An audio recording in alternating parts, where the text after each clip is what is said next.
अच्छा जी, पास पेपर का क्वेश्चन 14 निकालें IS 12 का, page 384। Page 384। Following information has been gathered for preparing disclosure related to taxation for year ended 31 December 2020। 2020 का note बनाना है सिर्फ, और 19 और 20 का DTL/A एज ऑन निकालना है, एज ऑन। तो ये दो चीजें करनी है।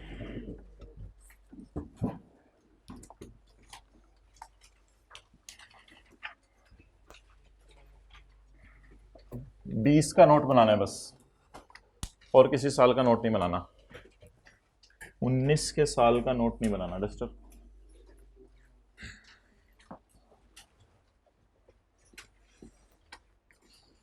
पहला सफ़ा छोड़ दें और करंट टैक्स की वर्किंग खोलें और deferred tax liability slash asset as on की।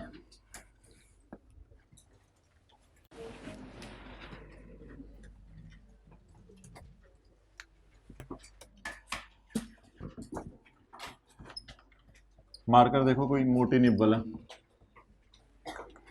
रिक्वायरमेंट नंबर बी,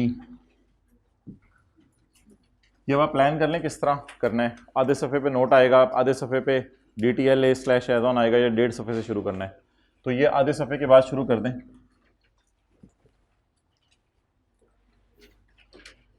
नहीं और कोई। Deferred tax liability slash asset as on 31 दिसंबर। 1.5 सफ़ा छोड़ दो, और वो जो 1.5 सफ़ा छोड़ा है उसी में ये DTL/A आपने लिखना है, क्योंकि ये रिक्वायरमेंट का पार्ट है।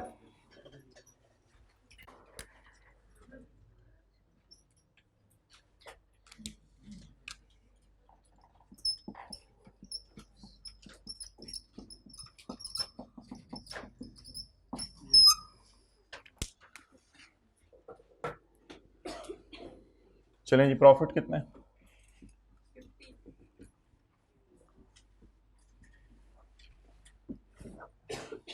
चलो नोट करो।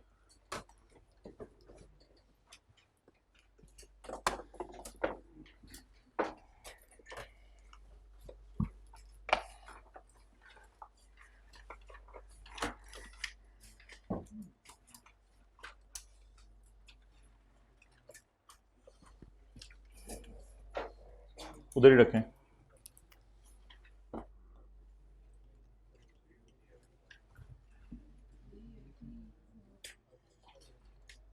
चलो ले आओ इधर।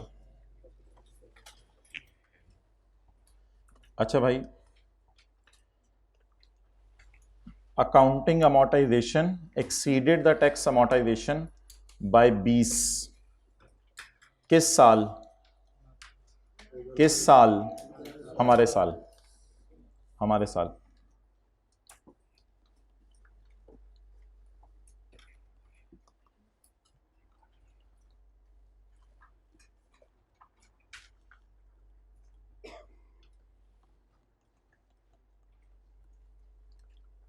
अकाउंटिंग अमोर्टाइजेशन एक्सीडेड द, भाई प्लीज फोकस करें, जब मैं लिख रहा हूं तो ये बोल रहा हूं पढ़ रहा हूं तो देखा करें कैसे पोस्टिंग हो रही है। Accounting amortization exceeded tax amortization by 20।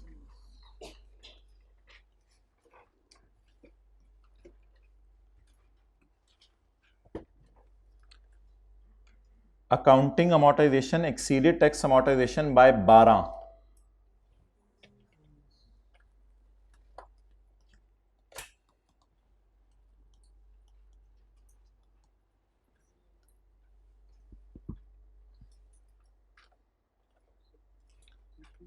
हाँ बस आगे। पीपी और अमोर्टाइजेशन, सॉरी इंटेंजिबल कर लेते हैं यार, बच्चा तो तेज है वैसे। Intangible asset, intangible asset. आगे, as at 31 December 20 carrying value of intangible exceeded their tax base by 140। As at 31 December 20 carrying value exceeded their tax base by 145। ये जी डेटा अवेलेबल है। अब BD बैलेंसिंग निकलेगा। क्योंकि एडिशन डिस्पोजल तो है कोई नहीं, तो बीडी बैलेंसिंग निकल आएगा। बस सिंपल इंफॉर्मेशन को पकड़ के फेंक देना होता है, नथिंग एल्स। अब बीडी बैलेंसिंग निकल आएगा।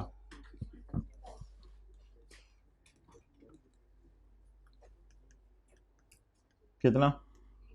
0। अजम्पशन लेने की कोई जरूरत नहीं है, कोई बीवी नेगेटिव नहीं जा रही। कोई बीवी नेगेटिव जा रही हो तो अजम्पशन लेने की जरूरत है। पिछले साल का टी अकाउंट मैं पूरा नहीं कर रहा, इसलिए कि पिछले साल की करंट टैक्स की वर्किंग और नोट नहीं मांगा। पिछले साल नहीं, वो मुझे ब्रॉड डाउन मिल जाएगा। ये हमारे साल का कैरी डाउन है, ये पिछले साल का कैरी डाउन है, तो वो मुझे मिल जाएगा। पिछले साल का अकाउंट पूरा हो सकता है। ये 165 है और ब्रॉड डाउन बैलेंसिंग ले लें। लेकिन इस सवाल में 12 इसने कंफ्यूज करने के लिए दिया था, इसका कोई काम नहीं था, लेकिन मैंने पोस्ट कर दिया फिर भी, ताकि आपको समझ आए 12 क्यों इग्नोर करना है। जल्दी करें। अब सिर्फ किस साल पे नजर रखें, हमारे साल पे, पिछले साल पे? हमारे साल पे।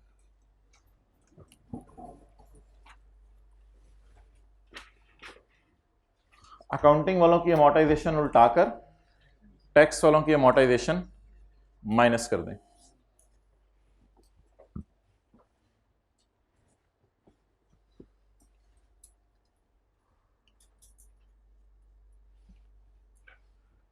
अकाउंटिंग वालों की अमोर्टाइजेशन उल्टाकर टैक्स वालों की अमोर्टाइजेशन माइनस कर दें। खाली अकाउंटिंग वालों की अमोर्टाइजेशन ऐड बैक कर दें, वो भी काफी है।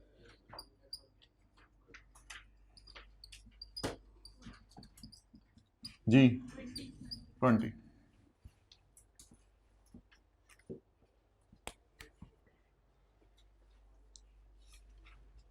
जीरो और 145।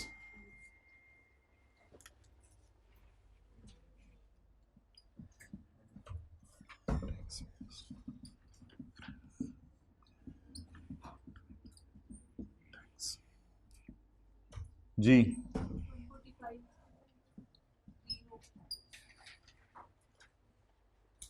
और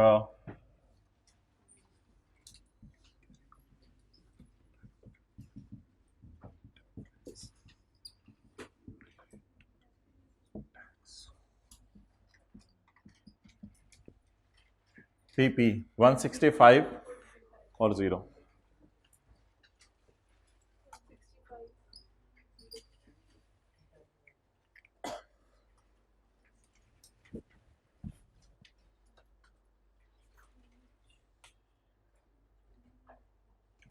चलें, जो गुजर गया वो गुजर गया। अब अगली एडजस्टमेंट शौक से पढ़ें, जो रात लेट आए हैं, कोई ऐसी मुश्किल चीज़ नहीं थी। इस साल एमएल ने एडवर्टाइजिंग कॉस्ट की है 12 मिलियन की। रुक के बताएं, काउंटिंग वालों ने कहा डाल दी होगी। जब तक प्रीपेड, पेबल, अनअर्न्ड या रिसीवेबल का लफ्ज़ ना आए तो टी अकाउंट माने की जरूरत नहीं है। अकाउंटिंग वालों ने एडवर्टाइजमेंट कहाँ डाल दी होगी? एक्सपेंस में। टैक्स वाले कह रहे हैं कि इसको एक्सपेंस में डालो 20, 21 और 22 में। तो अकाउंटिंग वालों ने एक्सपेंस में कब डाल दी? 20 के साल में, ड्यूरिंग द ईयर। 20 में हमने खर्चे में डाली। टैक्स वाले कह रहे हैं इसको आहिस्ता आहिस्ता खर्चे में डालो, तो एसेट बनाओ इसको। तो ऐड कर दें एडवर्टाइजमेंट अकाउंटिंग वालों की, कितनी? 12, और लेस कर दें टैक्स वालों की अमोर्टाइजेशन। अमोर्टाइजेशन कहते हैं, जो मर्जी कह दें, टैक्स डिडक्शन अच्छा लफ्ज़ है, वो भी चल जाएगा। तो इन्होंने 3 सालों में माइनस करना है। 2020 में थोड़ा सा माइनस हो गया, बाकी 21 और 22 में माइनस हो जाएगा। Sorry, intangible asset. ओके, आप बता दें कैरिंग अमाउंट टैक्स बेस तो आपको याद होगी, पिछले साल या हमारे साल? पिछले साल या हमारे साल? हमारे साल। अजीब सा डरते डरते एडवर्टाइजमेंट एसेट लिखने को दिल नहीं चाह रहा, एडवर्टाइजमेंट एसेट, लेकिन आपके समझने के लिए लिखना पड़ेगा। एडवर्टाइजमेंट एसेट, जिस चीज़ को आहिस्ता आहिस्ता खर्चे में डालें वो पीपी टाइप चीज़ बन जाती है। Carrying amount 0, tax base 12 minus 4। 12 is the cost, it is to be amortized over a period of 3 years। उसमें से 1 साल अमोर्टाइज हो गई, तो 12 माइनस 4 8।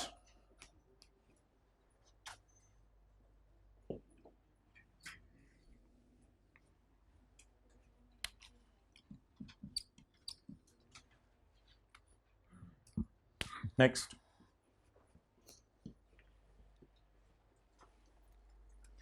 इस साल एंटरटेनमेंट एक्सपेंसेस 10 मिलियन के 2018 वाले डिसअलाउ हुए हैं। आगे ना पढ़े, हम किस साल में खड़े हैं? 20 में। 20 में 18 का खर्चा डिसअलाउ हो गया। 20 में 18 का खर्चा डिसअलाउ हो गया। आगे कोई और लाइन है? आगे ना पढ़े, आगे कोई और लाइन है? क्या ये लिखा है कि हम अपील कर रहे हैं इसके खिलाफ? कुछ लिखा है इसके खिलाफ अपील कर रहे हैं?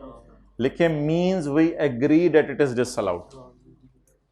Means we agree that it is disallowed. हम मान रहे हैं कि ये डिसअलाउड है।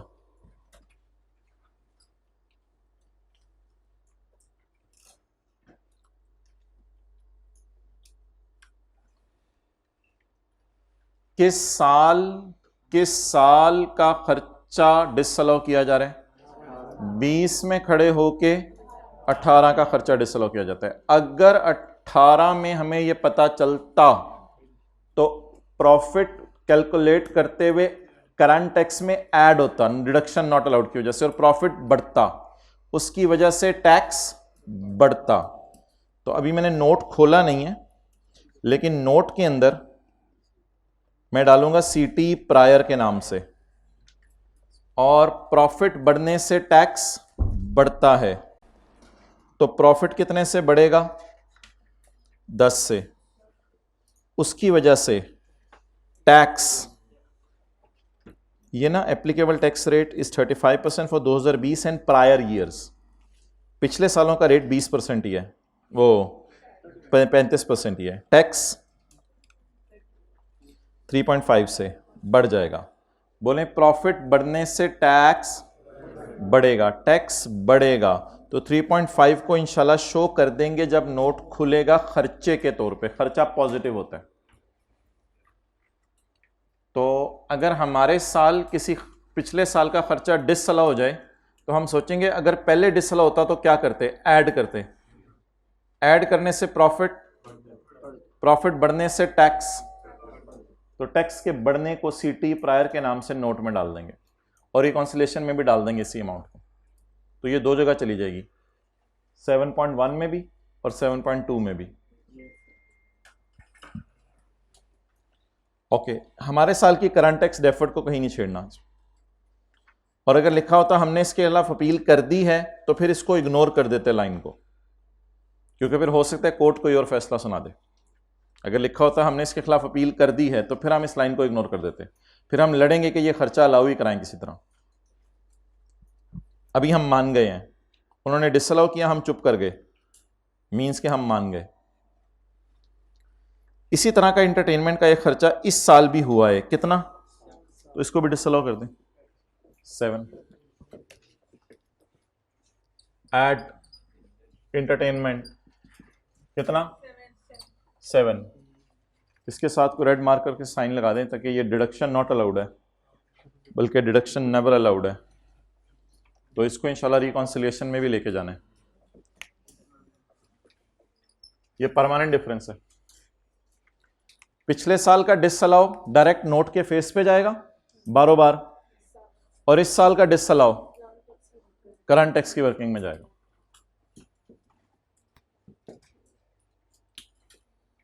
चलें आगे। कोई एंटरटेनमेंट के साथ प्रीपेड पेएबल तो नहीं लिखा हुआ कि डेफर्ड टैक्स में भी जाए? नहीं। प्रोविजन फॉर वारंटी पिछले साल के एंड पर, एज एट नहीं, हमारे साल के एंड पर, was 23, as at was 23, so as at 19 was 18, तो nothing for the year. Under tax laws warranty is allowed on payment basis. क्या टैक्स वालों ने हमारा एंटरटेनमेंट डिसअलाउ की है 10, हमने उसे मान लिया है। इस साल भी हमने एंटरटेनमेंट का खर्चा किया है, तो ऑब्वियसली फिर इस पे भी टैक्स वाले एतराज करेंगे। सवाल लिखा नहीं हुआ इसलिए इसने सिमिलर लिख दिया, बिल्कुल सिमिलर है।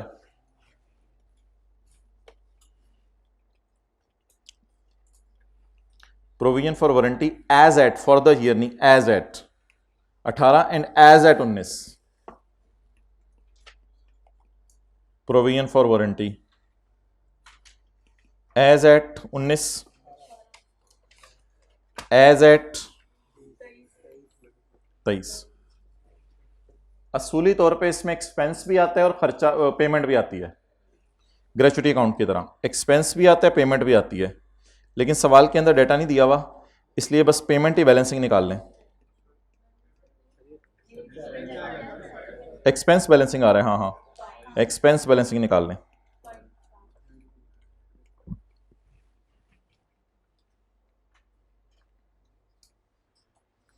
चलें जी, खर्चा उल्टाकर पेमेंट लेस कर दें। इधर देखें, पहले ऐड कर दें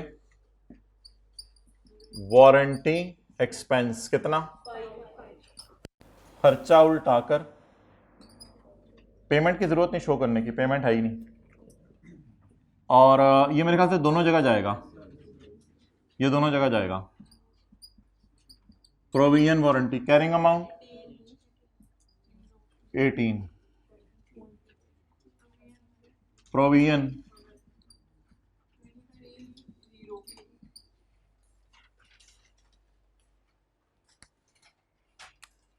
बड़ा ध्यान से देखने के एज ए टाइप चीजें दी होती हैं सवाल में या for the year type.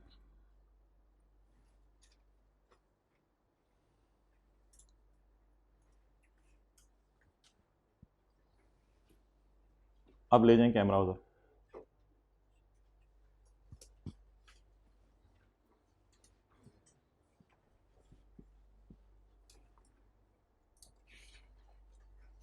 Next,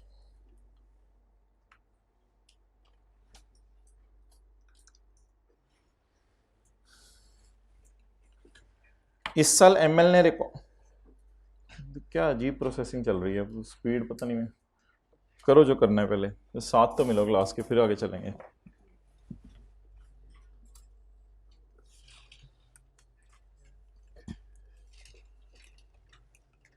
अब ले जाओ कैमरा उधर। हाँ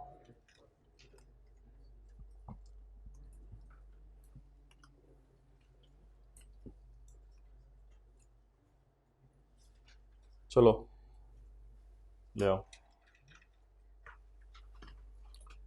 इसी तरह से मसला होता है, आपको बात कहीं और चल रही होती है, पिछली बात में दिमाग अड़ाया होता है, अगली बात में फिर समझ नहीं आती, जो आसान चीज़ें वो भी मिस हो जाती हैं। During the ML income of 6, बस चीज़ों को सिंपल रखा करें। Recorded dividend income of 6, cash debit dividend income credit, cash इधर आता है, P&L इधर आएगा। During the year he recorded dividend income of 6, out of which 2 was not received till 31 December.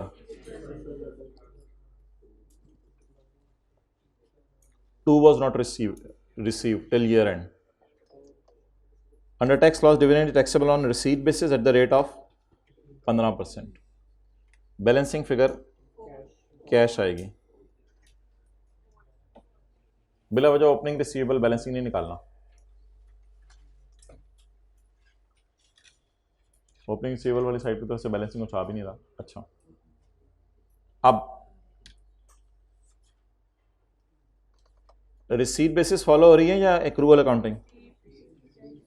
Receipt basis follow हो रही है। तो रिसीट बेसिस में आपने ये करना है, उल्टाने इनकम को और रिकॉर्ड करने कैश को।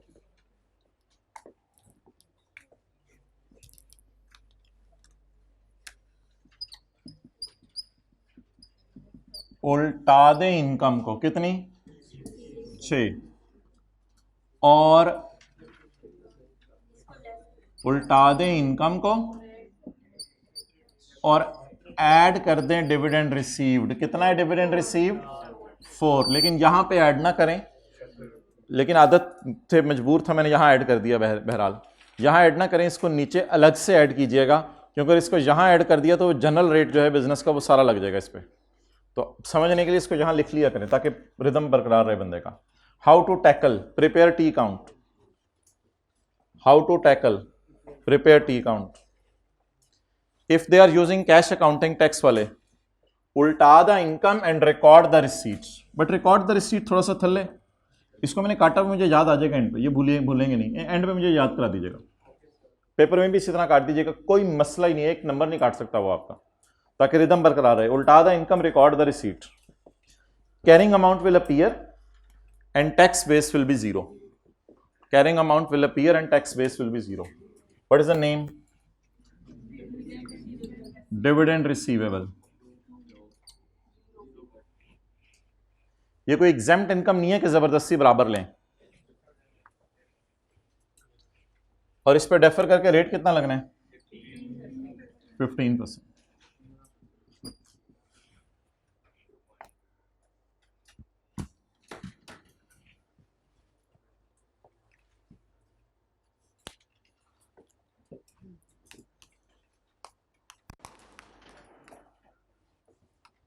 नेक्स्ट,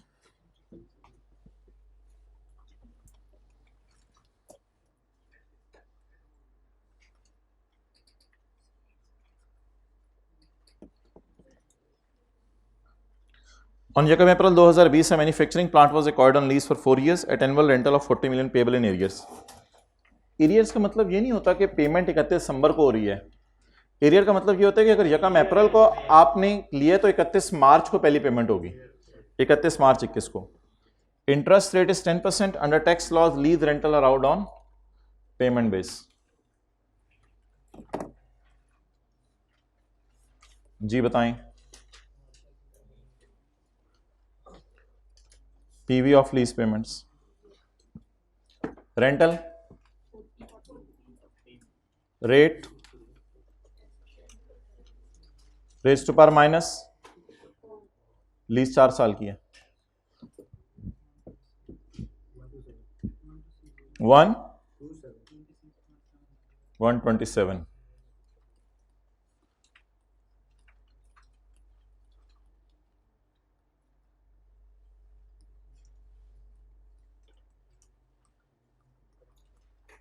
डेट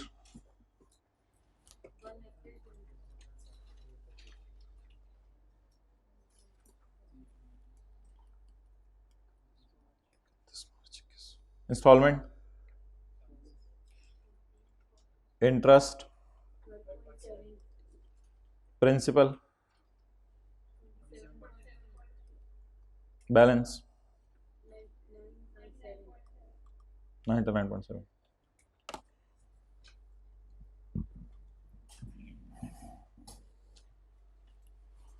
अकाउंटिंग डिप्रिसिएशन और इंटरेस्ट को उल्टाना है और रेंटल को माइनस करना है।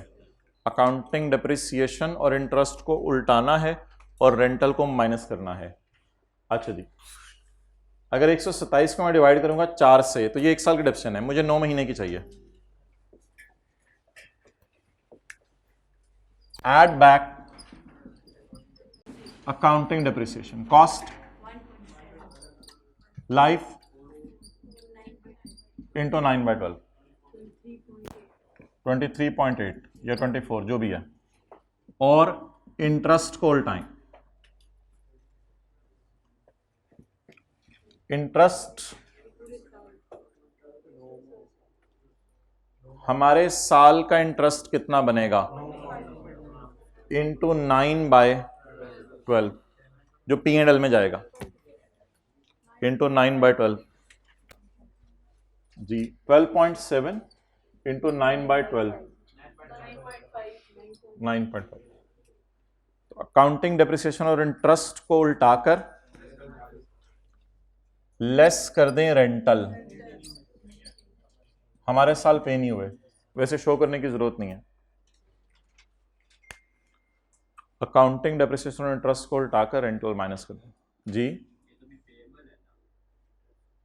हाँ, वो बैलेंस शीट में मैं ले जाता हूँ जो पेएबल है, मैं तो भी P&L की बात कर रहा हूं। अगर P&L बनता तो P&L में इंटरेस्ट जाता, ये नहीं कि पे नहीं हुआ तो जाएगा नहीं। कभी भी P&L उल्टाना हो तो सोच लें इस सवाल में, अगर मैं लीज की क्लास में बैठा था तो P&L में लेके क्या जाता? P&L में मैं 9 महीने की डिडक्शन लेके जाता और 9 महीने का इंटरेस्ट लेके जाता, जो जाता वो उल्टाता। ओके, अल्लाह का शुक्र है ये पिछले साल नहीं है एसेट, इसी साल है। ROU लीज लाइबिलिटी और इंटरेस्ट पेएबल। अच्छा जी, खुला खुला करके ROU की कॉस्ट 9 महीने के डेप्रिसिएशन 103.2।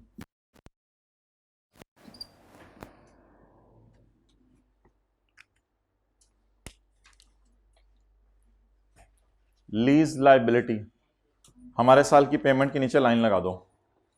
हमारे साल में कोई पेमेंट है ही नहीं, तो जो भी डेट नजर आ रही है हमारे साल की, फिर इसके नीचे लाइन लगा दें। ये करंट, ये नॉन करंट, ये 3 महीने के अंदर अंदर पे हो जाने और बाकी पता नहीं कब पे होने, तो करंट और नॉन करंट। खुला खुला करके करंट और नॉन करंट 127।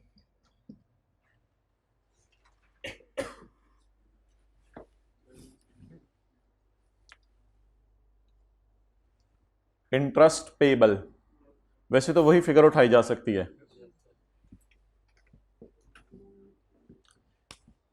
लाइन शाइन हटा दें आप।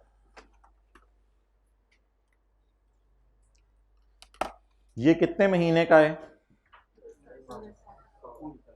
इस में से हमारे साल के 9 महीने का कब पे होगा? तो सारा पेएबल है। ये कितने महीने का इंटरेस्ट है? 12 महीने का। इस में से हमारे साल 31 दिसंबर 20 तक कितना पे हो गया? सारा पेएबल है। तो उसी तरह 12.7, अगर 6 महीने बाद इंटरेस्ट पे हो रहा होता तो फिर शायद 6 महीने का हो चुका होता, 3 का पेएबल में जाता, लेकिन अभी सिर्फ 9 महीने का पेएबल पूरा का पूरा चला जाएगा। 9 टैक्स वाले लीज को नहीं मानते, वो बस रेंट माइनस करने को कहते हैं।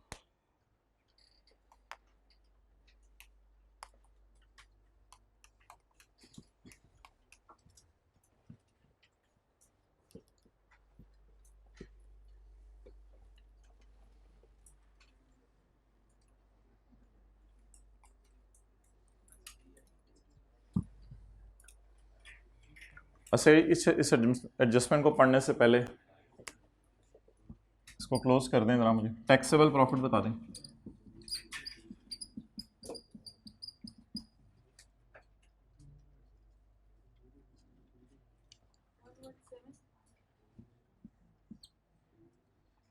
पॉइंट 8 और 0.5 भी आ रहा था जी, तो 117 एग्जैक्ट नहीं आएगा। 117.3 tax at the rate of, अभी आगे ना पढ़े, applicable tax rate is 35% for 2020।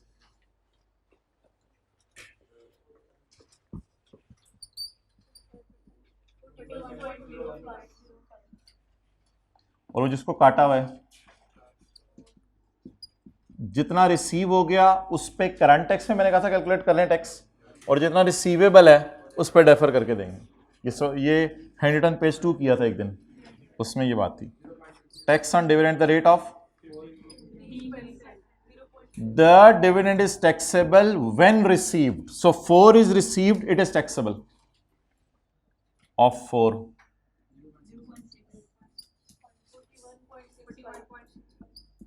41.65।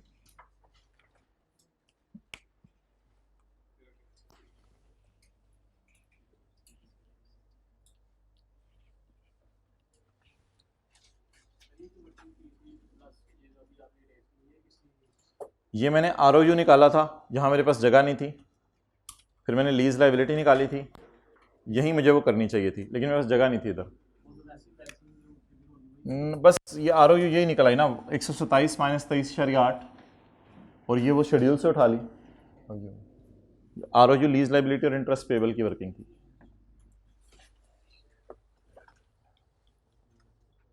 CT debit, CTP credit, 41.65 CT prior debit और CTB क्रेडिट 3.5। एंट्री तो इसकी होगी, लेकिन एंट्री सवाल ने मांगी नहीं, बस अब डेफर्ड टैक्स की एंट्री कर देता हूं। तो ये 2 एंट्रीज कर लें अभी तक। ये फिगर निकलवा दी थी आपको 3.5, उधर ही निकलवा दी थी। पुराने साल को जो एंटरटेनमेंट डिस्प्ले हुआ था,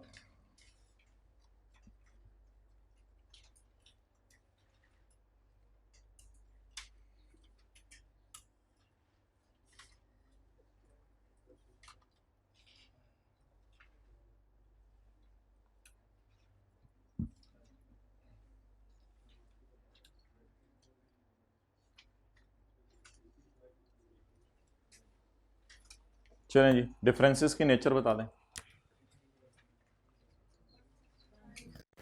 taxable temporary difference, deductible temporary difference, taxable temporary difference, deductible. ये 8 एडवर्टाइजमेंट फ्यूचर में डिडक्ट हो जाएगी 4-4 करके। 8 की एडवर्टाइजमेंट 4-4 करके फ्यूचर में डिडक्ट हो जाएगी। ये प्रोविजन जब पे होगी तो डिडक्ट हो जाएगी, deductible in future. 2 taxable in future, 103.2 taxable in future.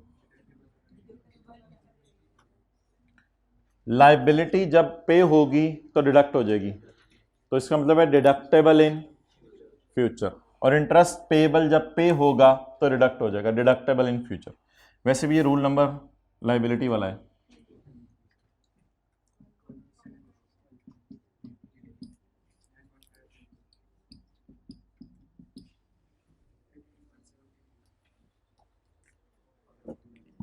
नहीं, टोटल इसका नहीं हो सकता क्योंकि रेट अलग अलग लगाना है।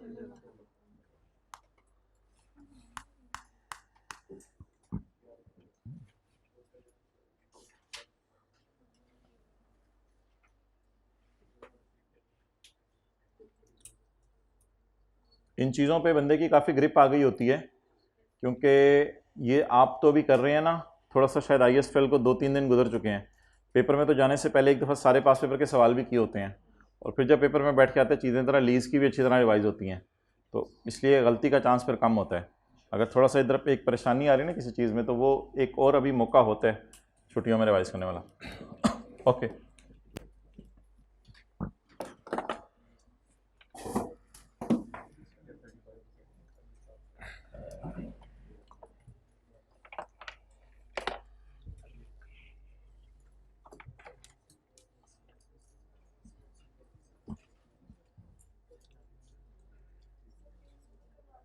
विंग्स कौन से वाले के? उस वाले के और उस वाले के करवा दें भाई विंग्स ऊपर। आ जाए भाई उधर से, इसको भी कर दे 24 पे, मुझे भी ले जाएं। अच्छा करो यार, करो भाई, जेन्युइन डिमांड है।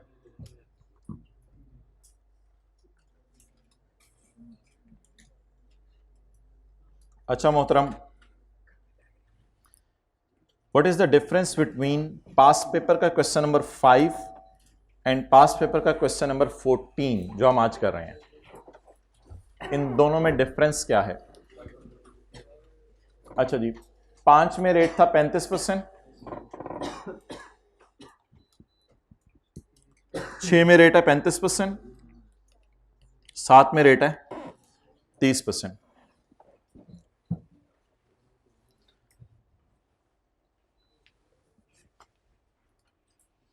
अच्छा जी, हमने किया क्या था?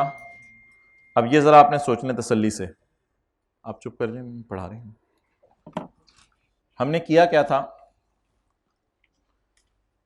31/12/5 का डेफर्ड टैक्स का कैरी डाउन 35% में निकलेगा। बहुत ज्यादा टेंशन से बात सुननी पड़ेगी, इधर देखना पड़ेगा सारे काम छोड़ के। 31/12/5 का deferred tax liability slash asset as on 35% पे निकला होगा। 31/12/6 का defer tax liability slash asset as on 35% पे निकला होगा। 31/12/7 का defer tax liability slash as on 30% पे निकला होगा। अब क्लोजिंग पड़ा होगा 7 के साल का 30% पे और ओपनिंग पड़ा होगा 35 पर। क्लोजिंग पड़ा होगा किस पर? 30 पर और सॉरी 30 क्लोजिंग पड़ा होगा 30 पर और ओपनिंग पड़ा होगा 35 पर। तो हमने कहा था for the purpose of matching, तसल्ली से दोबारा सुने, 31/5 की डीटीएल की वर्किंग जहन में line DTL slash A as on, उस पर 35 लगेगा रेट। 31/6 में 35 लगेगा। 31/7 में 30 लगेगा। अब 31/7 में 30 लग के इधर आ जाएगा और 31/6 वाला 35 इधर पड़ा होगा। Now there will be a mismatch. इधर पड़ा होगा 35, इधर पड़ा होगा 30। तो हम करेंगे क्या? 35 में 5 माइनस कर देंगे इस साइड पे लाके, ताकि 35 - 5 ये भी किस पे आ जाए। अब 30 से डिफरेंस आएगा तो हमारी डिकंसिलेशन सही बन जाएगी। यही किया था, कुछ याद आ रहा है? डन।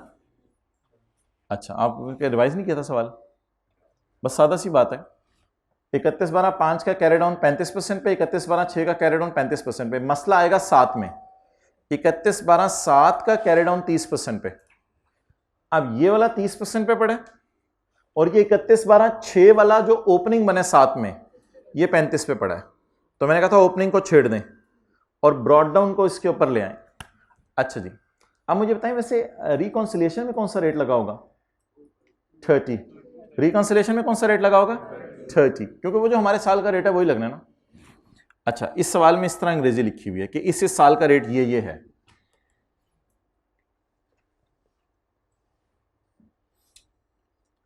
हमारा सवाल,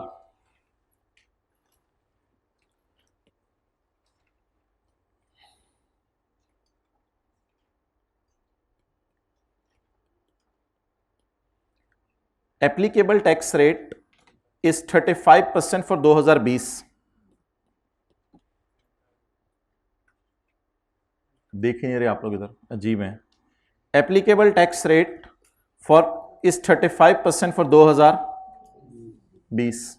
ये इनको मुतवज्जे कर दें जरा। Applicable tax rate is 35% for 2020 and prior years, जो मर्जी साल है, एंड प्रायर ईयर्स over.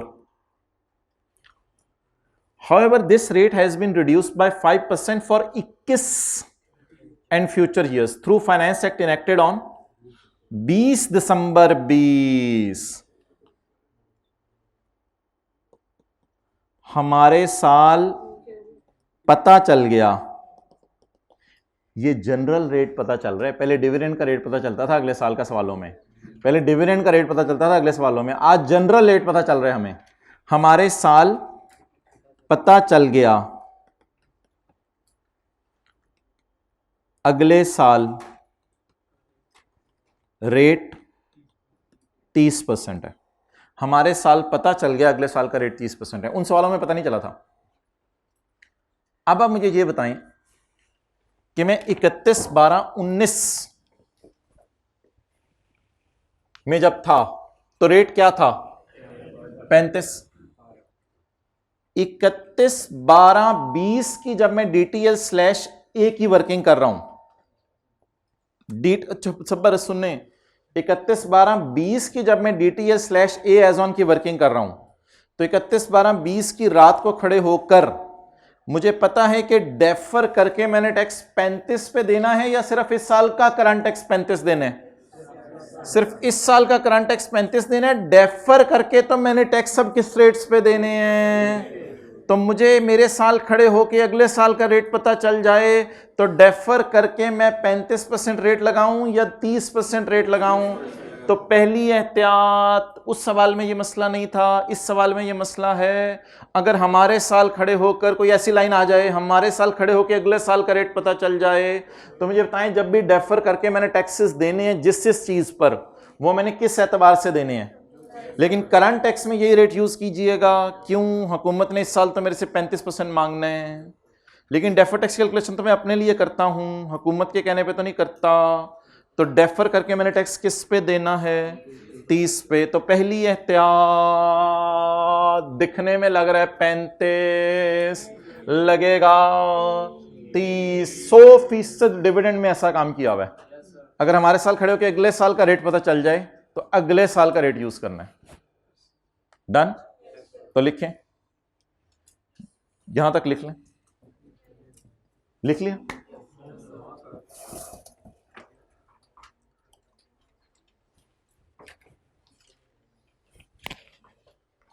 कोई एक मिसाल ले लेना। मिसाल के तौर पे कोई रेंटल इनकम है, मैंने उस पर अगले साल टैक्स देना है डेफर करके। अब किस पे दूंगा अगला साल जब आएगा? 30% पे दूंगा।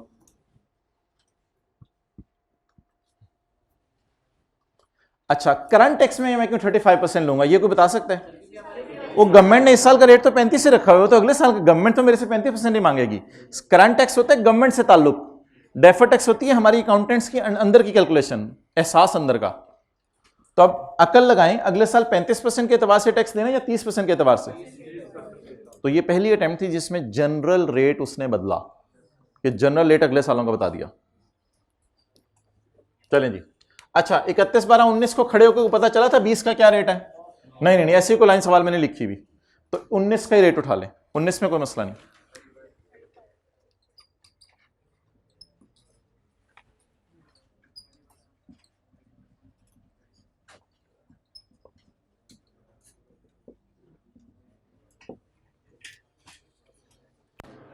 अब वो हजरात परेशान हो जाएंगे जो कहेंगे यार ये क्या बात हुई, अच्छा ये भी एक चीज होती थी, और भाईजान इसका कोई 1 या 1.5 नंबर होना है, बाकी जो सुबह से 4 डाल रहे हैं वो उसके नहीं नंबर थे। नहीं सर, ये वाली चीज मेरे माइंड में रह गई है, ये जो कड़ीचे है ना, ये अब 90% जो मार्क्स मैंने लेने हैं ना, उसको भी डाउट में डाल रही है, और भाईजान नहीं डाल रही है उसको डाउट में। कोई ये गलती है इंसान से हो सकती है, हद होगी। तो परेशानी वाली इसमें क्या बात है, इजी मार्क्स बाकी सवाल में अवेलेबल है। अच्छा जी, अब धड़ाधड़ 400 चल लगा दें रेट। हाँ जी,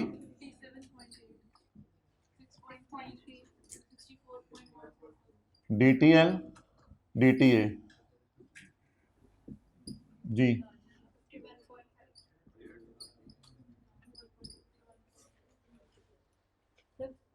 क्या नहीं बस। अच्छा ये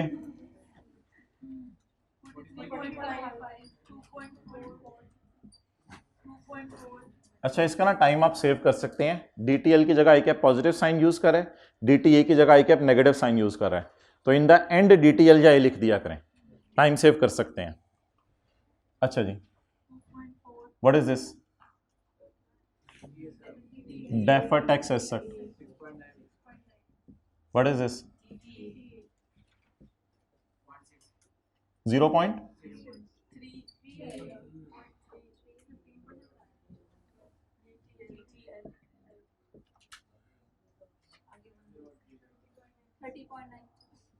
0.9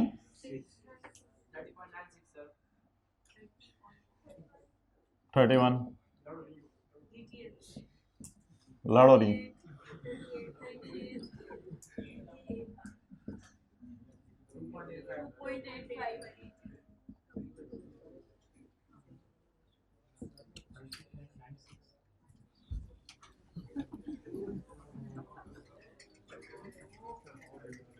2.9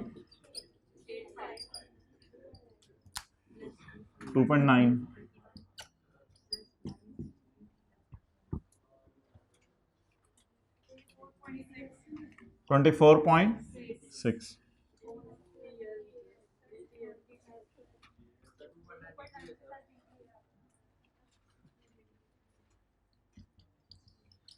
अच्छा, लॉजिक लगा रहे हैं या आप वो फार्मूलों पे आगे में हैं?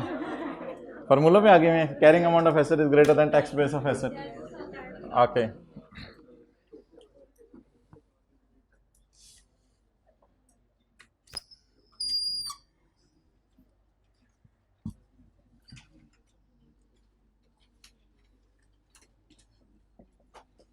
डेफर्ड टैक्स लायबिलिटी का अकाउंट बनेगा, ब्रॉट डाउन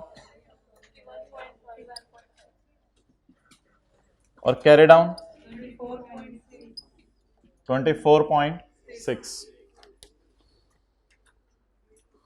अच्छा जी, वो मैं करता हूं अभी। 7.1 सिटी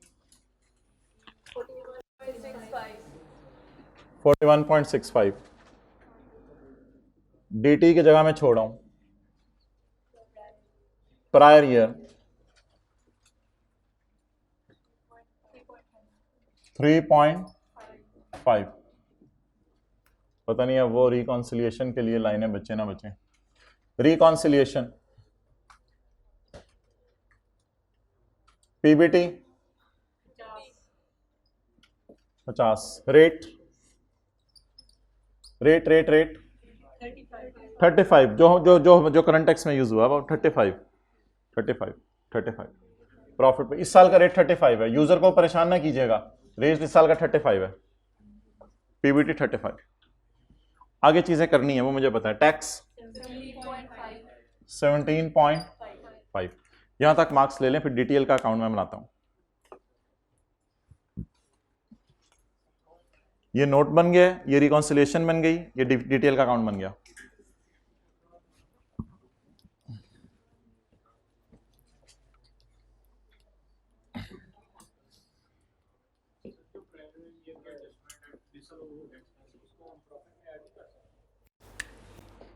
नहीं, इस साल के प्रॉफिट में नहीं कर सकते, नोट में डायरेक्ट शो करना है।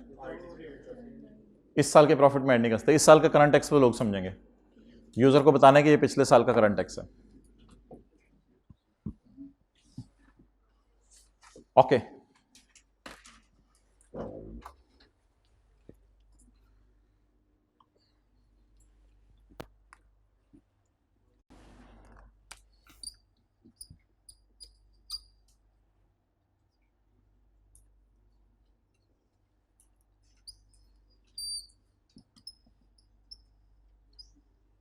Brought down 0.5। ओके, अब आपने मेरे 3 सवालों के जवाब देने हैं। 31/12/20 में मैंने करंट टैक्स पर 35% रेट क्यों लगाया? क्योंकि इस साल गवर्नमेंट की तरफ से इस साल का रेट 35 है और मैंने गवर्नमेंट को करंट टैक्स देना होता है। भाईजान 31/12/20 को मैंने पता नहीं, इसमें तो मुझे तो नॉर्मल सी बात थी, शायद घर में भी मैं करता होता हूँ, आपको इधर बुरा लगी, मेरे लिए तो नॉर्मल थी। अच्छा, 31/12/20 की डेफर टैक्स की वर्किंग में हमें अगले साल का रेट पता चल गया था, तो हमने वही लगा लिया कि डेफर करके अब अगले साल देना है। गौर से बात सुनिएगा, गौर से। अगर ये मुझे पता ना चलता, तसल्ली से, बिल्कुल दिमाग, अगर ये मुझे पता ना चलता तो मैं 35 लगाता, फिर 35 लगा के 35 वाला कैरेट डाउन ही मेरा होता। वो फिर जब अगला साल आता तो अगले साल में अनाउंस होता कि रेट 30 हो गया। अभी तो पहले अनाउंस हो गया ना, अभी तो हमारा साल खत्म होने से 10 दिन पहले अनाउंस हो गया। तो फिर मैं अगले साल उसको ब्रॉड डाउन लेता और अगले साल का ब्रॉड डाउन छेड़ता।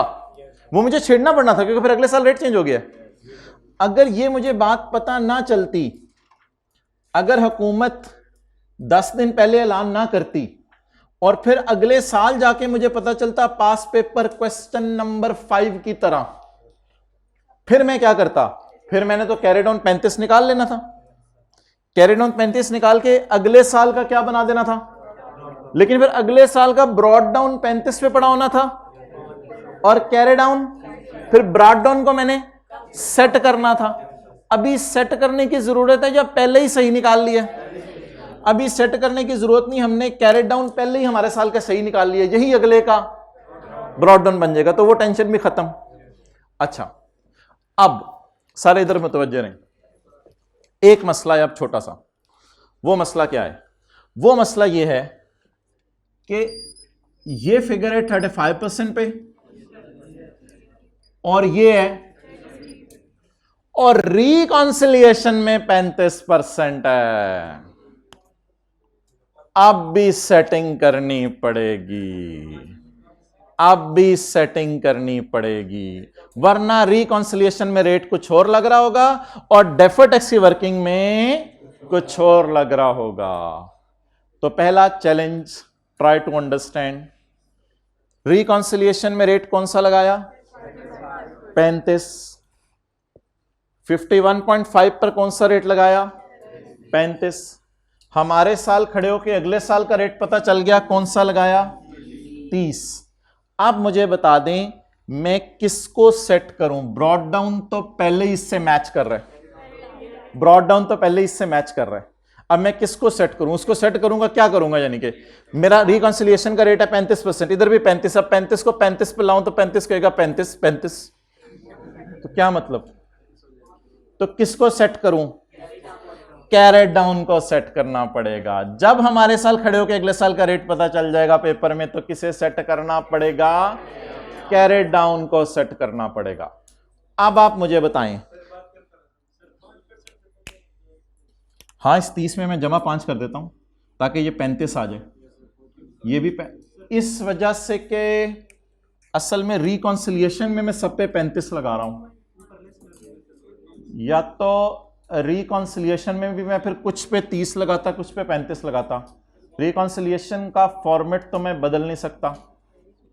अच्छा पहले एक मिनट, पहले ऐसा करें, मुझे एक काम कर लेने दें, पेपर में कब कैसे करना है पहले इस पे बात कर लेते हैं।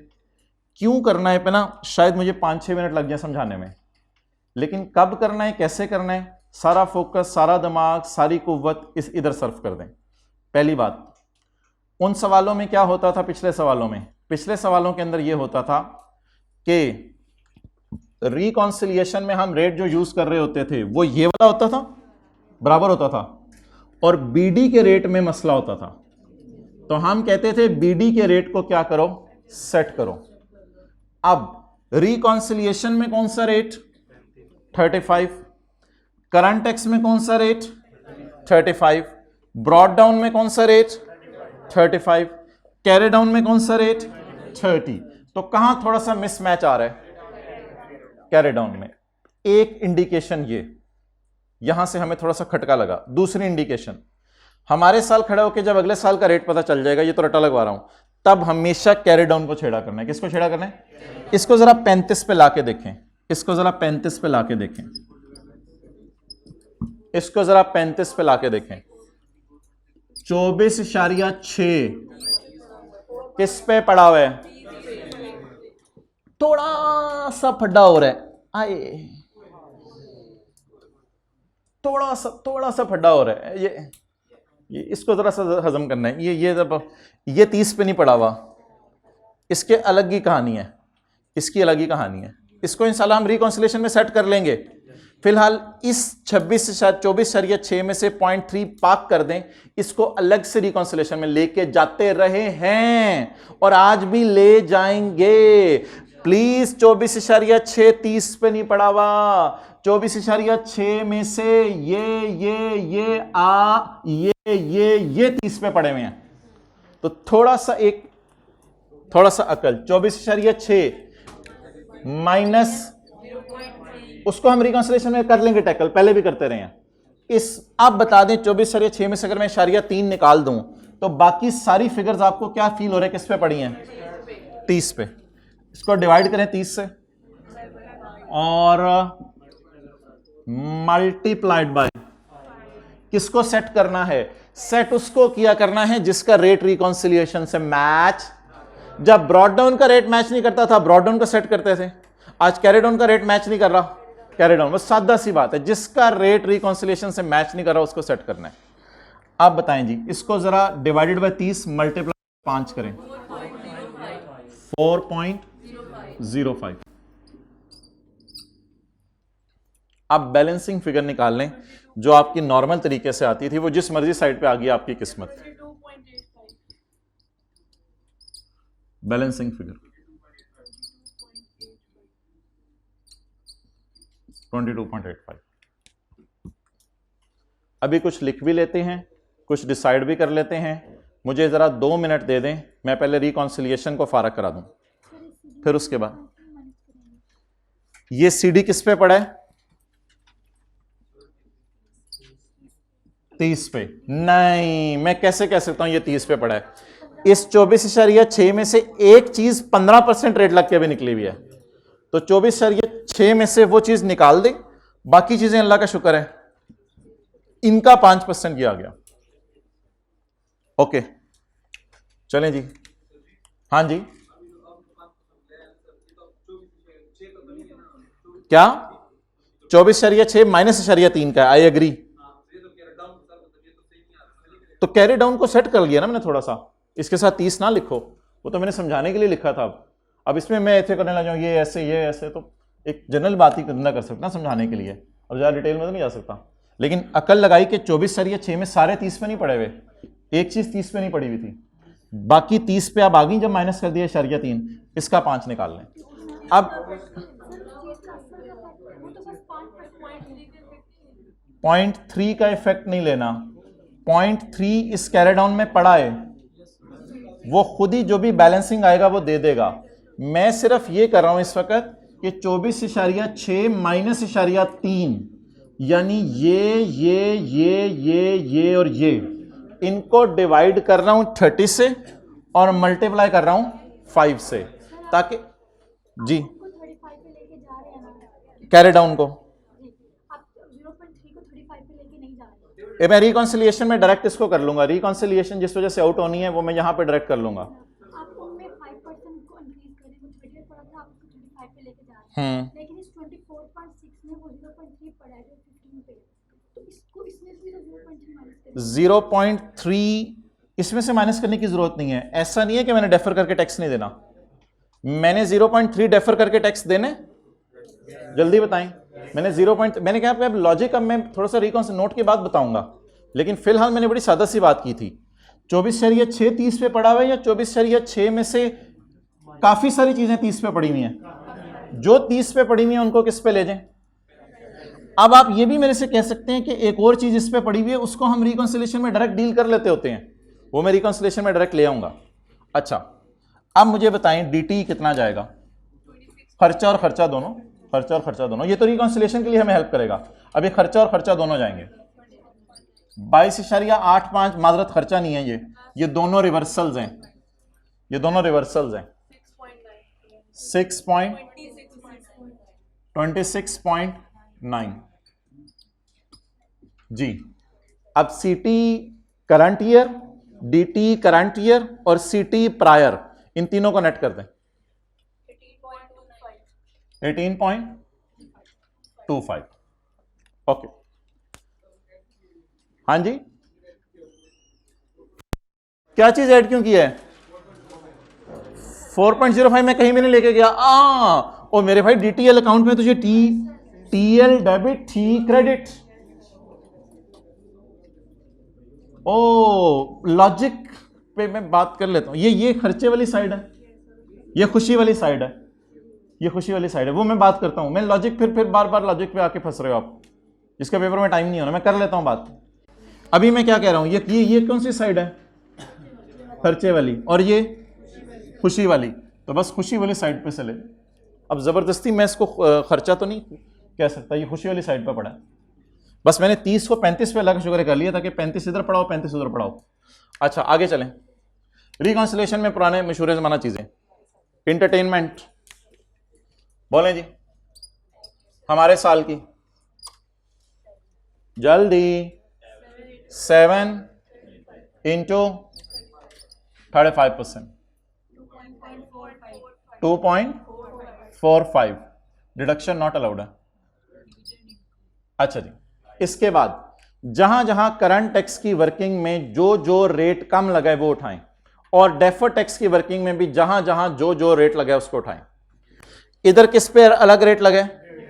4 पर। इधर किस पे अलग रेट लगे?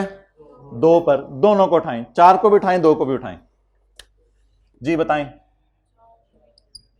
डिविडेंड, एक वो है जो रिसीव हो गया और एक वो है जो रिसीवेबल है। दोनों को इकट्ठा भी उठाया जा सकता है, कोई मसला नहीं क्योंकि रेट सेम है। डिविडेंड को उठाएं जी। डिविडेंड कितना है? 4। डिविडेंड कितना है? 4। इस पे कितना लगना है? 15। हमने कितना लगा दिया? कितना ज्यादा?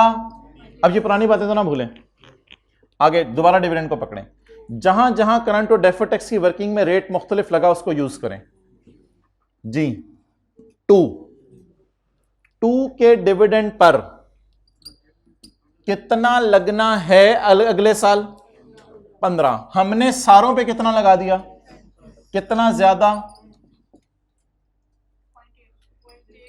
0.8 0.4। अच्छा ठीक है, वो उसका था। इसका कितना है? 2.45।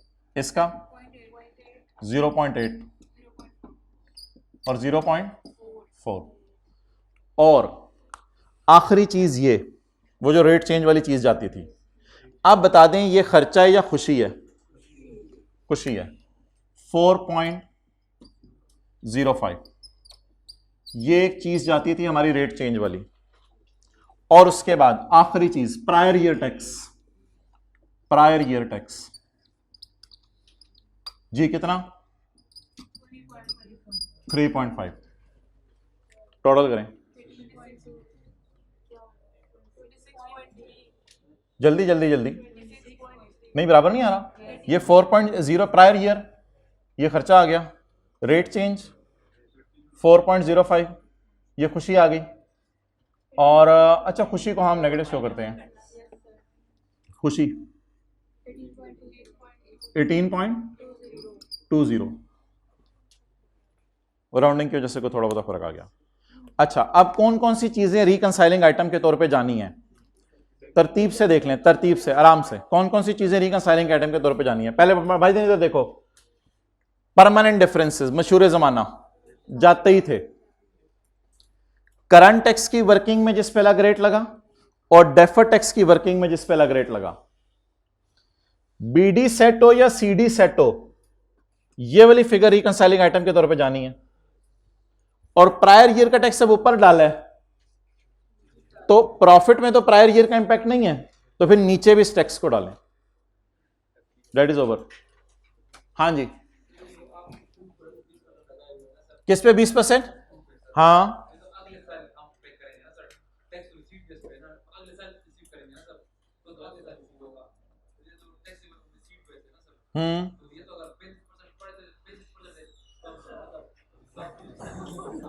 खामोश खामोश, इसका सवाल सुने, इसका सवाल सुने। पहली क्लास जरा दोबारा जाके लेना, पहली क्लास।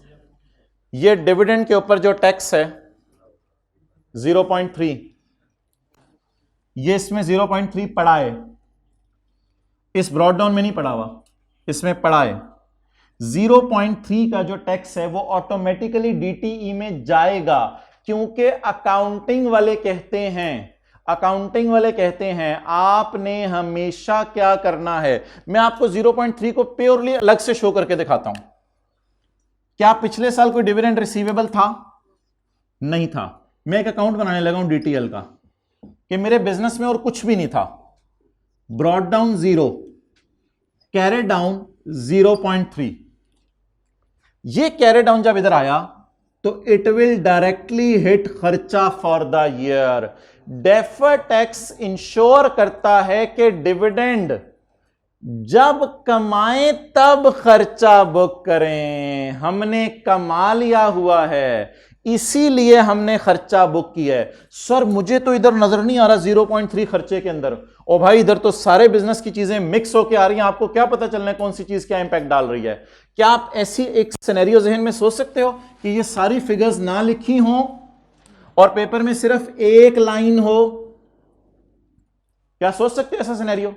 अगर पेपर में सिर्फ एक लाइन हो तो ये वाला टैक्स 0.3 खर्चा आ गया और 0.6 भी खर्चा आ गया। 0.3 और 0.6 दोनों जमा होके 0.9 इज द टैक्स ऑन 6। 4 जमा तो 6 का 35% लेके देखो 0.9 ही आएगा। 15%, 6 का 15%, 0.9 ही आएगा। तो मेरे भाई यहां लिखने का मतलब ये नहीं कि डेफर करके टैक्स देना है, यहां लिखने का मतलब है कि अगले साल टैक्स देना है, पर खर्चा तो इस साल बुक होगा ना। इसीलिए अगर और कोई आइटम ना होता तो खर्चा मेरा आ रहा है। अब वो बहुत से खर्चे इधर होंगे, बहुत से रिवर्सल इधर होंगे, उनमें नेट होकर आपको 0.3 कहीं नजर नहीं आ रहा। तो ये बच्चे पता नहीं क्यों समझते हैं कि ये टैक्स अगले साल देना है ना, बुक तो इस साल करना है ना। यही तो मैचिंग है कि तुम लोगों ने अकाउंटिंग में 6 बुक किया तो फिर उसका टैक्स भी बुक करो। उसमें से 4 वाला ये बुक कर लिया हमने और 2 का ये वाला बुक कर लिया। अच्छा, एक ये बात होगी। अब last time what we are suppose to do in paper, paper के अंदर क्या करना है, फिर क्यों करना है, इसकी मैं बात कर रहा हूं। 4.05 कुछ लोगों को फील हो रहा है खुशी है या गम में, क्या है वो मैं फिर बाद में बताता हूं। अगर रिकॉन्सिलिएशन में रेट है 35 और ब्रॉड डाउन का रेट भी है 35, क्या ब्रॉड डाउन को सेट करने की जरूरत नहीं। अगर रिकॉन्सिलिएशन में रेट है 35 और कैरी डाउन का रेट है 30, तो कैरी डाउन को सेट करने की जरूरत है। क्या कैरी डाउन की सारी चीजें सेट करें या जो 30 पे पड़ी हैं, तो -0.3 करके जो 30 पे पड़ी हैं उनको सेट कर दिया। यहां पे मेरी पहली बात खत्म होगी। दूसरी बात, एक्चुअली ये एक खुशी है। वो कैसे है, वो एक थोड़ी सी इधर देख लें, अगर जिसने लॉजिक देखनी है। ये एक खुशी है, इधर देखें, इधर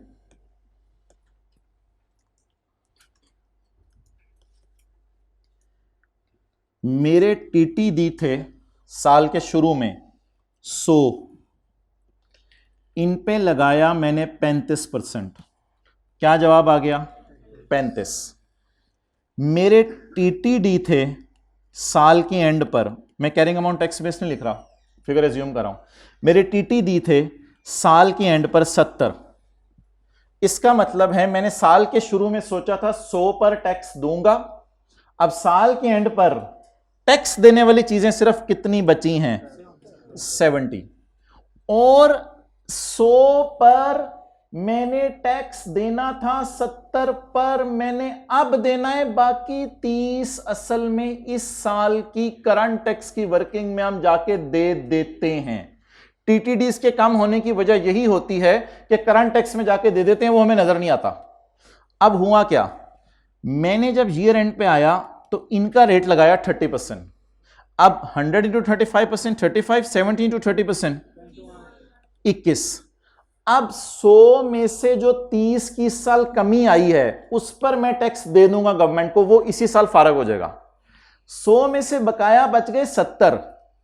70 में से ये वही वाले 70 अगर हम लें तो उन 70 पर 35 लगा था, उन 70 पर अब लगना 30 है। ये वही वाले 70 हैं जो 100 में से पड़े हुए हैं। 70 पर लगना 35 था, अब लगना 30 है, तो 70 पर हमें खुशी आएगी। खुशी, असल में उस खुशी को मैं बुक करने लगा हूं। उस 70 पे जो मुझे 5 की खुशी आई है, अब साइड होगी ये वाली जो मैं खुशी बुक करूंगा। लेकिन आई डोंट थिंक सो कि पेपर में हम इतना सोच सकते हैं। तो I am saying you very simple thing, मैं आपको एक बड़ी आसान सी बात बता रहा हूं। व्हाट, रिकॉन्सिलिएशन किस पे बननी है? 35 पे। ब्रॉड डाउन किस पे पड़ा है? छोड़े पड़े। रिकॉन्सिलिएशन किस पे बननी है? 35 पे। कैरी डाउन किस पे पड़ा है? जो जो 30 पे पड़ा है, -0.3 करके जो जो 30 पे पड़ा है उसको 35 पे ले आए। लाने का तरीका, 30 को 35 पे लाने का तरीका जल्दी बताएं। 30 जमा 5, 30 जमा 5, डेट कम्स टू 35। अब ये 35 के ऊपर आ गया। अब ये 35, उधर भी 35 पड़ा, इधर भी 35 पड़ा, अब ये 35 के ऊपर आ गया। और असल में इसने खुशी भी बुक कर ली जी। अगले साल अल्लाह का शुक्र है कोई मसला नहीं होगा। अगले साल अल्लाह का शुक्र है कोई मसला नहीं होगा। अगले साल क्यों नहीं कोई मसला होगा? अगले साल 21 में करंट टैक्स का रेट भी 30% होगा और पिछले साल का कैरी डाउन भी 30 पे पड़ा होगा। तो वो जो मसला अब अगले साल आना था, अब वो मसला ही खत्म हो जाएगा, क्योंकि सारा मसला इस साल हमने एड्रेस कर लिया।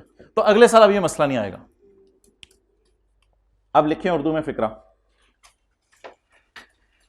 ब्रॉड डाउन या कैरेट डाउन में से किसको छेड़ना है, ये क्वेश्चन मार्क लगाएं।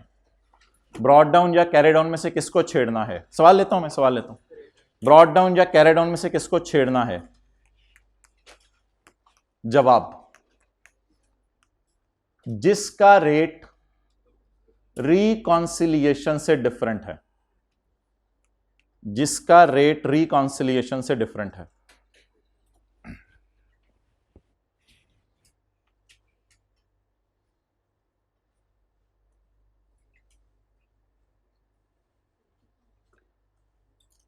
ओके,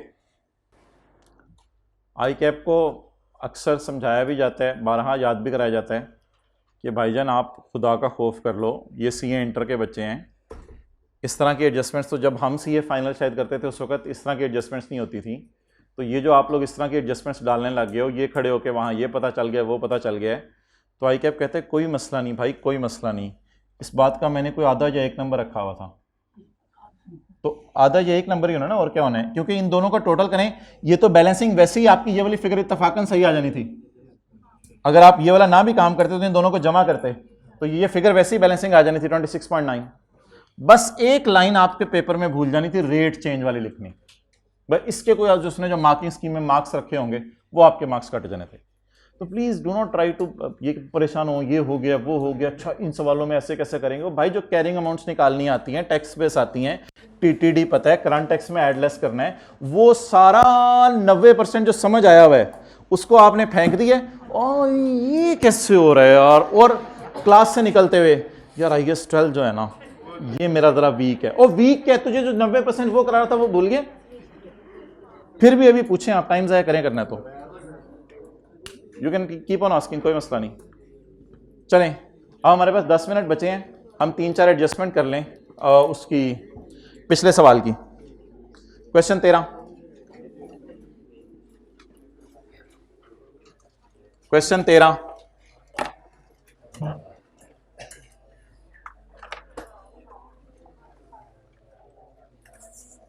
अच्छा आज ना रिकॉन्सिलिएशन में बड़ा एंजॉय किया हमने। रिकॉन्सिलिएशन में कहां कहां से क्या क्या चीजें आती हैं?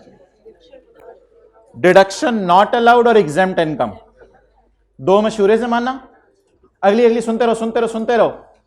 करंट टैक्स में जिस पे रेट चेंज लगा और डेफर टैक्स में जिस पे रेट चेंज लगा, ये भी आ गई। तीसरा डीटीएल के अकाउंट में बीडीसीडी वाला किस कोई फड्डा है तो वो वाला भी यहां आएगा, और इन द एंड प्रायर ईयर का भी आएगा। एक चीज और रहेगी भी है, वो किसी दिन करवानी है, बस वो आखिरी चीज है। यही चीजें मैक्सिमम आती हैं। ये सवाल इसलिए अच्छा कि इसमें सारी रिकॉन्सिलेशंस आ गई हैं, करंट वाली भी, डेफर्ड वाली भी, परमानेंट डिफरेंस वाली भी, और डीटीएल के टी अकाउंट वाली भी। Okay, following information has been gathered for preparing the disclosure related to taxation of Lux limited for the year ended 31 December 2020। अब मैं जो इंशाल्लाह कोई सवाल नहीं लूंगा, ताकि 15-16 मिनट के अंदर इसको कोशिश करें किसी नेड़े लगा दें। Accounting profit before tax for the year is 1270। सवाल वही है बिल्कुल, 20 और 19 का डीटीएलए निकालना है और 20 का नोट बनाने, नो होमवर्क। ये एडजस्टमेंट आपकी हो ही नहीं सकती, ये भी IFRS 9 हमने पढ़ा नहीं हुआ, जबरदस्ती होमवर्क। अच्छा, accounting depreciation exceed the tax depreciation by 100 million. कौन सा साल? हमारा साल। Accounting depreciation exceed the tax depreciation by 100, और 19 में 150।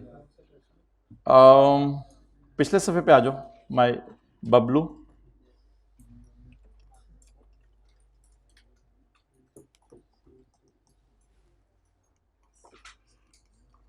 अच्छा, अब सिर्फ ना समझने पे फोकस करें। पीबीटी बोलें 1270। Accounting depreciation exceed the tax depreciation by 100.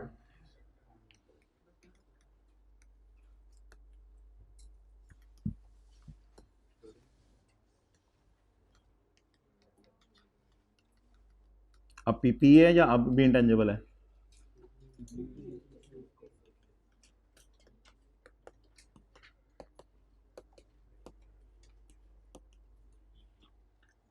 Accounting depreciation exceed the tax depreciation by 100,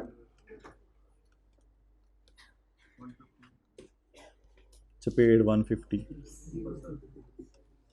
और पिछले साल 150। इसको मैं समझा नहीं रहा क्योंकि पिछले सवाल में ये हुआ था। Accounting depreciation also include incremental depreciation of 40। इसकी एंट्री होती है revaluation surplus debit retain earning credit. Depreciation में ज्यादा डेप्रिसिएशन पड़ी है, अभी उसी सवाल के ऊपर सुई अड़ी हुई है, प्लीज इधर आ जाएं। डेप्रिसिएशन में ज्यादा डेप्रिसिएशन पड़ी है तो entry surplus debit retain earning credit. This entry has no effect on current tax, this entry has no effect on deferred tax. और 2019 में surplus debit retain earning credit. This entry has no effect on current tax and deferred tax. क्या करूं? Accounting की accounting depreciation में पड़ी है ना, तो इसका मतलब है अकाउंटिंग डेप्रिसिएशन की एंट्री तो नहीं गलत हो जाती थी। एक मिनट, मैं आपको कोई सवाल निकाल के दिखाता हूं जिसमें डेप्रिसिएशन में ज्यादा डेप्रिसिएशन पड़ी हो। ये देखें, ये एक सवाल मैंने कोई खोला है। आम हालात वाली डेप्रिसिएशन 20, खास हालात वाली इस 40 में 20 इंक्रीमेंटल पड़ी है। इट डजंट मीन के P&L में मैं फिर 40 नहीं लेके गया। This 40 include incremental depreciation of 20। It means इस 20 की एंट्री करो surplus debit retain earning credit. वो तो परेशान करने के लिए दे रहा है भाई, कि आपको समझ नहीं आ रही, इतना आसान है, चलो इसमें दे क्या, तो वो तो ऐसी परेशान करने की चीजें दे रहा है। आप बस इंक्रीमेंटल डेप्रिसिएशन बताओ होती क्या है। अगर हम ये वाला कॉलम बना लें तो वो ये होती थी, फिर इंक्रीमेंटल डेप्रिसिएशन ये होती है एक्स्ट्रा डेप्रिसिएशन। एक्स्ट्रा डेप्रिसिएशन की एंट्री जरा सोच के बताएं। Surplus debit, this entry will not effect current tax, और ना इस एंट्री का कोई कैरिंग अमाउंट टैक्स बेस में कोई डिफरेंस है। तो surplus debit retain earning credit, ना करंट टैक्स ना डेफर्ड टैक्स। बस उसको समझ नहीं आ रही अब करेगा। तो डेप्रिसिएशन में ज्यादा डेप्रिसिएशन पड़ना होना गलती की बात नहीं है। और मुझे बताएं कि फिर हम P&L में 40 की बजाय कुछ और ले जाते थे? नहीं, P&L में 40 ही लेके जाते थे। तो डेप्रिसिएशन में अगर ज्यादा डेप्रिसिएशन पड़ी भी है तो P&L में स्टिल कितनी गई होगी, ये जरा मुझे बता दें। जैसे ना देख के बताएं, देख के बताएं इधर। डेप्रिसिएशन में अगर ज्यादा डेप्रिसिएशन पड़ी भी हुई है तो P&L में कितनी गई होगी? 100। बस खत्म। और इन दोनों को स्किप कर दें। On 1 January 19 carrying value exceeded their tax base by 500। ओ तेरी खैर, यहां से काम पकड़ा है उसने। 1 जनवरी 19, ये 31/12/20 है। 1 जनवरी 19 कैरी डाउन। और भाईजान ਤੁਹਾਡੀ ਸੂਈ ਅੜੀ ਇੱਥੇ ਵੇਖੋ, ਛੱਡ ਦੋ ਉਹਨੂੰ। साढ़े brought down, carry down. No, practice is making man perfect. बस और कुछ भी नहीं, वेले बैठे हैं ऐसे ही। वी आर डूइंग प्रैक्टिस, क्योंकि जितना भी कर लें हमारे अटेम्प्ट में कोई और एडजस्टमेंट आ जानी है। और यार उसमें आधी से ज्यादा तो पुरानी होती है ना, वो आप लोगों वाली तो अगले वालों को कराई जाएंगी। अच्छा, लेकिन ये देख लें, ये एडजस्टमेंट रिपीट हुई है, ये एडजस्टमेंट रिपीट हुई है। लेकिन इधर ब्रॉड डाउन दिया हुआ था, उधर कैरी डाउन दिया हुआ था। बस भाई सही। अच्छा, आप मुझे बता दें करंट टैक्स में क्या करेंगे? अकाउंटिंग डेप्रिसिएशन उल्टा के पिछले साल का डेटा चाहिए ही नहीं, लेकिन ओपनिंग बीबीज वगैरह मिलेंगी। ये क्लोजिंग बीबीज हो जाएंगी, और ये उस अकाउंट को, किस अकाउंट का ना बनाएं? नहीं, बना के पता चलेगा, पता चले कोई और फिगर इधर ज्यादा हो, वो नेगेटिव बीबी आई हो। आगे चलें। ये एडजस्टमेंट मैंने कभी भी नहीं समझानी, ऐसे ही आई कैप ने एक एडजस्टमेंट बोंगी सी डाली थी, कभी जिंदगी ने मौका दिया तो समझा दूंगा। Liabilities at 31 December 20 include unearned commission of 80 at आप बनाएं अकाउंट। अकाउंट बनाएं। हाउ टू टैकल अकाउंट का नाम, कमीशन,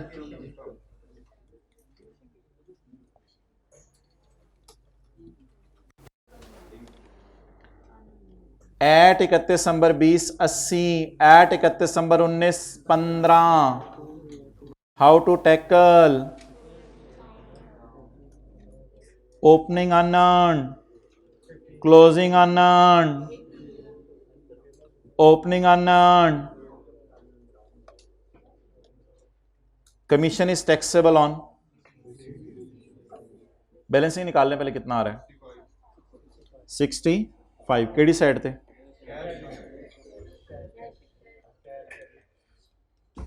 जी 65।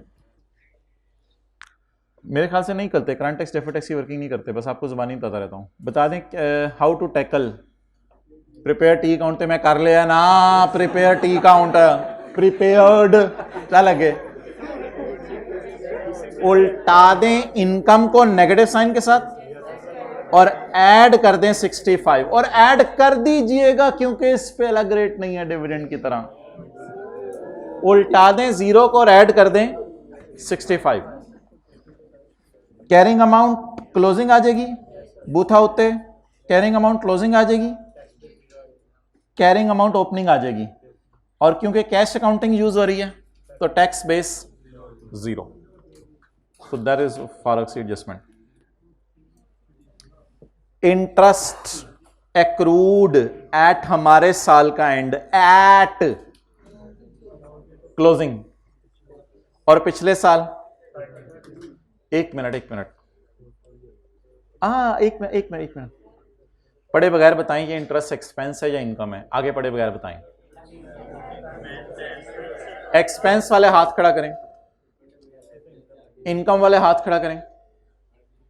सर इस डेटे से हमें नहीं पता चल सकता क्योंकि इंटरेस्ट एक्रूड पेएबल भी हो सकता है और रिसीवेबल भी हो सकता है। बिल्कुल नहीं पता चल रहा इनकम है या एक्सपेंस है जब तक कि आगे कुछ बताना दे। क्या? नहीं, नेवर बोंगी। Interest income for the year is 55। आप बता दें कौन सा अकाउंट बनाना है इनकम का। वर्किंग नंबर बबलू, एक्रूड का मतलब इनकम के लिए बता।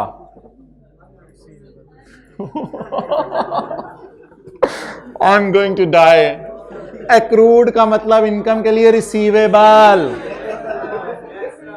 Accrued receivable, owing outstanding. Accrued का मतलब रिसीवेबल, वो एक जगह लिखे हुए हैं नाम हाउ टू टैकल के करीब। Opening receivable, closing receivable. चलिए हंसी खेल में खत्म करें। ओपनिंग रिसीवेबल बताएं 30, क्लोजिंग रिसीवेबल 40। आपको जबरदस्ती सवाल कराए जाएंगे इधर बैठ के। Okay, interest income for the year is 55। Income वाली साइड ढूंढें। अकाउंट टैली, वो डिविडेंड वाला सारी स्टोरी चलनी है अब अगर रेट डिफरेंट हुआ तो। कैश 45। अब हाउ टू टैकल उल्टा 55, रिकॉर्ड 45। सबर सबर सबर सबर सबर सबर, चुप यार, चुप चुप चुप। उल्टा 55 एंड रिकॉर्ड कैश। अच्छा जी, अब रेट देखना है, डिफरेंट है इस साल का या हर साल का ही रेट यही है? हर साल का ही है, बस 20% रेट है, वही वाला काम। अब इसको 45 को इधर लिखूं या 45 को इधर ले आऊं, और रेट उल्टा income record cash. But why not here? Adjustment same होगी. As tax authorities are doing cash accounting, so carrying amount will appear. अब इधर देखो, carrying amount will appear, tax base will be 0, and carrying amount will appear, tax base will be 0.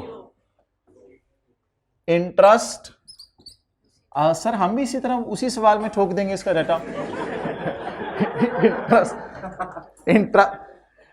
Interest receivable 30 और 0, और इधर भी interest receivable. इस adjustment की ना अच्छी खासी आज रिवीजन हो गई है. कुछ करंट टैक्स में चला जाता है और कुछ डेफर्ड टैक्स में. How to tackle, prepare T account, उल्टा income record cash, and in the end carrying amount will appear, tax base will be आंडा. चुप. Expenses include payment of donation of 50. Donation is allowed in tax by 200% of actual amount.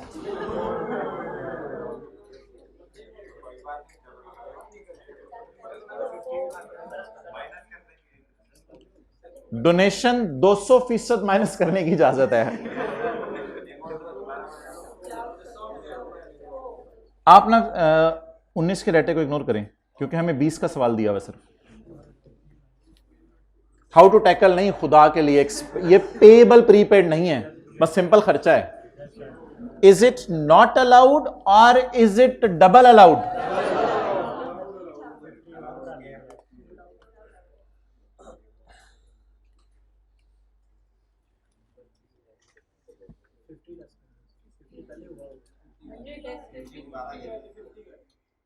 Excellent. 50 less करेंगे. Y? Expenses में पड़ा है 50, यानी हमने donate कितना किया है? 50. टैक्स वालों ने कहा डोनेट करके है 50, मरहबा मरहबा मरहबा, 100 माइनस करो.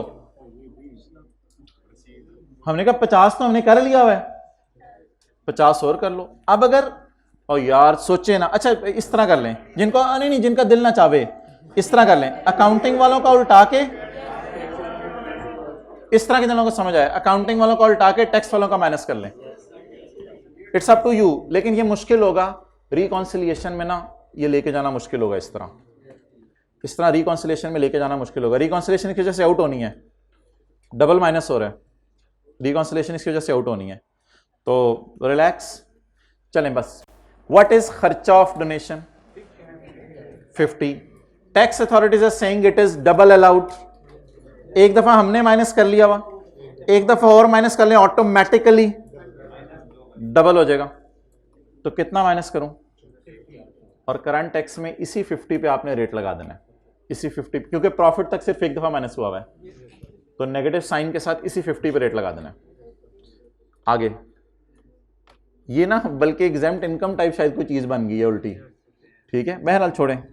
करंट टैक्स में रिकॉन्सिलेशन में इस पे रेट लगा देना है. आगे ना ना ना, अल्हम्दुलिल्लाह सवाल खत्म हो गया मेरी तरफ से. ये एडजस्टमेंट IFRS 9 की है. ये एडजस्टमेंट टैक्स में पड़ी थी, 3 साल की पुरानी लाइबिलिटीज इनकम में ऐड करनी होती हैं. ये मैंने नहीं पढ़ानी.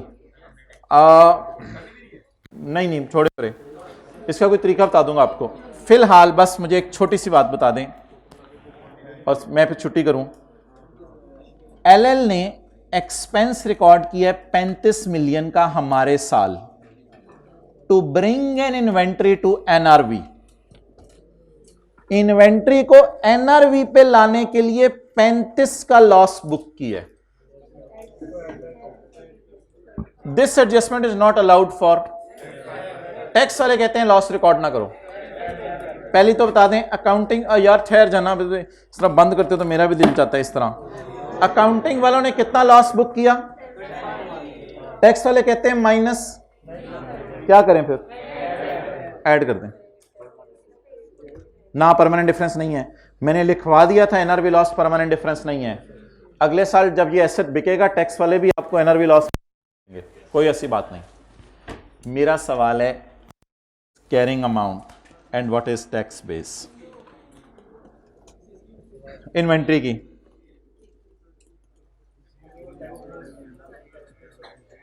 मोबाइल थोड़ा सा छोड़ के इधर देखे, थोड़ा सा रहेगी, इतना सा।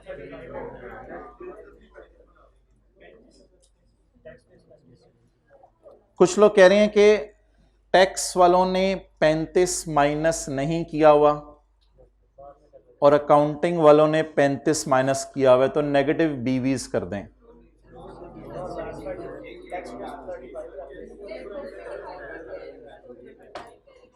मेरे ख्याल से तो इन चक्रों में पड़े बगैर this 35 is deductible in future,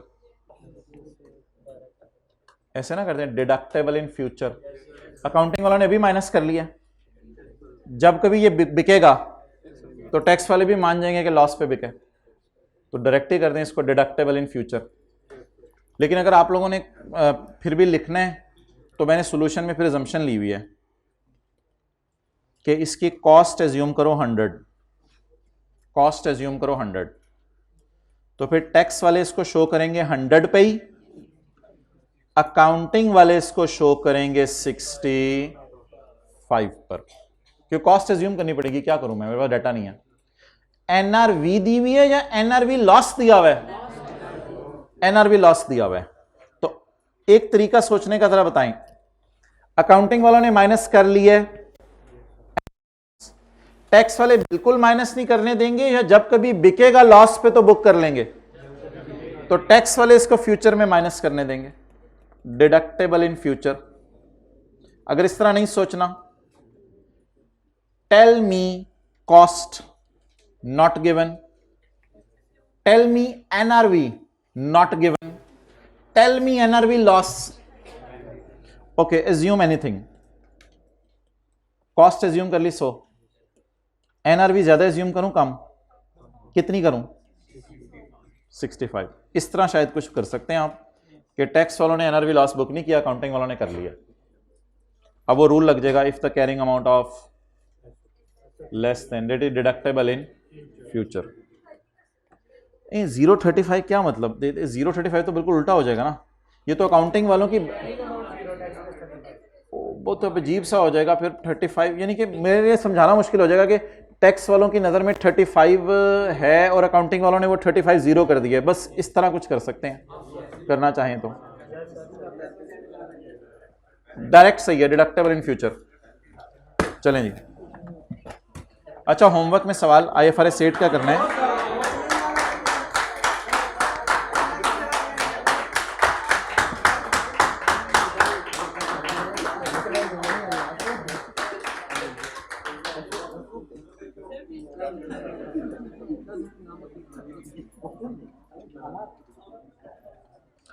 page 515, page 516, 515, page 515 पे सवाल है, रिकॉन्सिलिएशन बनानी है। इसमें ना पॉइंट्स में जवाब लेके जाइएगा वरना 10% टेस्ट सही नहीं लगेगा, पॉइंट्स में जवाब लेके जाइएगा वरना 10% टेस्ट परेशान करेगा। तो ये जरा रिकॉन्सिलिएशन रिवाइज हो जाएगी आपकी, और रिपोर्टेबल नॉन रिपोर्टेबल। 15 मिनट से ज़्यादा नहीं लगाने इस पर, 15 मिनट से ज़्यादा नहीं लगाने। पेज नंबर 515, क्वेश्चन 13, कौन सा वाला 13 जितना करा दिया उतना कर लें, उसके अलावा 2 एडजस्टमेंट छुड़वा दी हैं। सॉल्यूशन, अच्छा ठीक है ठीक है, बाकी ज़रा जाना शुरू करें, इमाम साहब से पहले पहुंचना है मस्जिद में।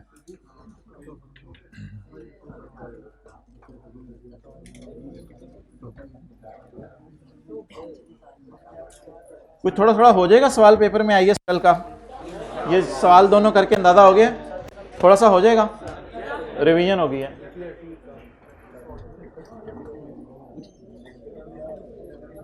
भाईजान हट जो तस्वीर लेनी,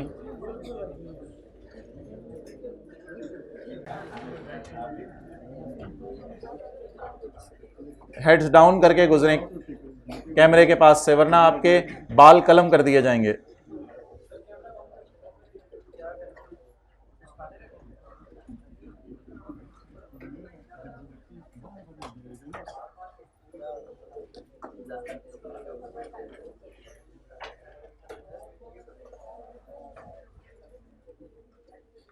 बहुत शुक्रिया आप हजरात ने अपने कीमती वक़्त में से टाइम निकाला। आजकल तो लोग 5 मिनट नहीं देते। हाँ जी।